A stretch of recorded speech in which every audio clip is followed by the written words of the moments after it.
If all living organisms have descended from the same primitive life form, then the rock strata of the Earth should be filled with the fossilized remains of animals that were once part of a great evolutionary chain. A chain of small biological modifications, ultimately leading to a spectacular diversity of life.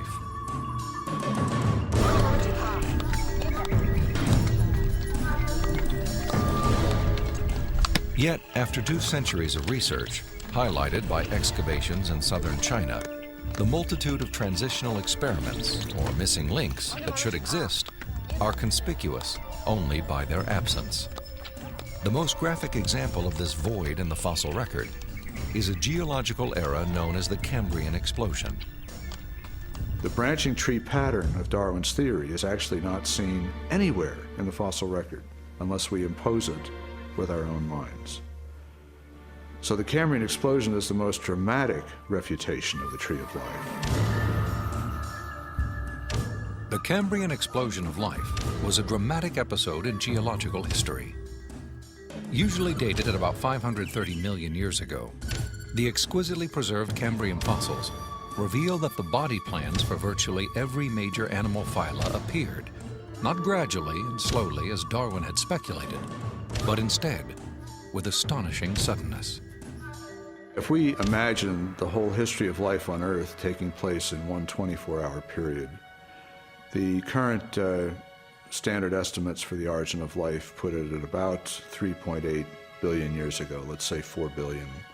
So if we start the clock then, our 24-hour clock, 6 hours, nothing but these simple single-celled organisms appear, the same sort that we saw in the beginning. 12 hours, same thing.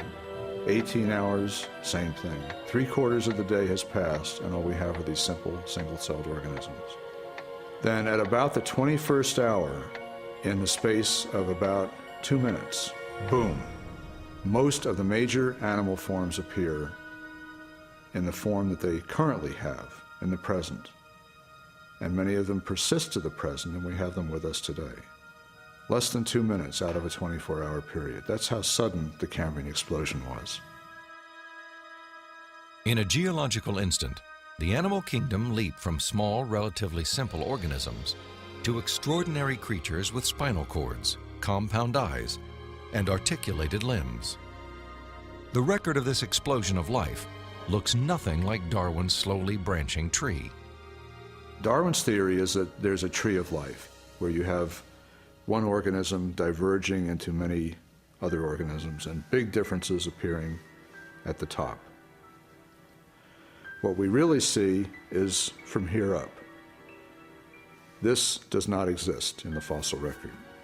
If I were using a botanical illustration, it would be a lawn with separate blades of grass sprouting independently of each other. And those would be the phyla.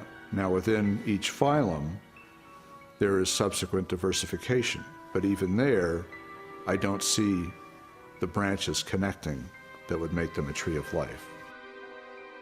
As scientists, it's not our job to force the evidence into a theory that just doesn't fit it. And so I have absolutely no desire or reason to uphold Darwin's theory at this point. I think what we're seeing today is a series of scientific discoveries that are opening the eyes of more and more scientists to say, wait a minute, I can no longer believe that pure naturalistic processes can account for the origin and diversity of life. There must be something else here. The challenges to Darwinian theory have led more than 600 scientists with PhDs from major universities throughout the world to sign a document titled A Scientific Descent from Darwinism. It reads in part, "We are skeptical of the claims for the ability of random mutation and natural selection to account for the complexity of life."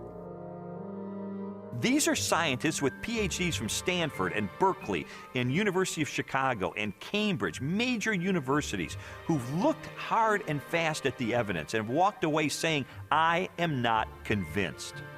Maybe there's another explanation. Personally, the negative evidence forced me to conclude that Darwinism would require a blind leap of faith that I just had no good reason to make.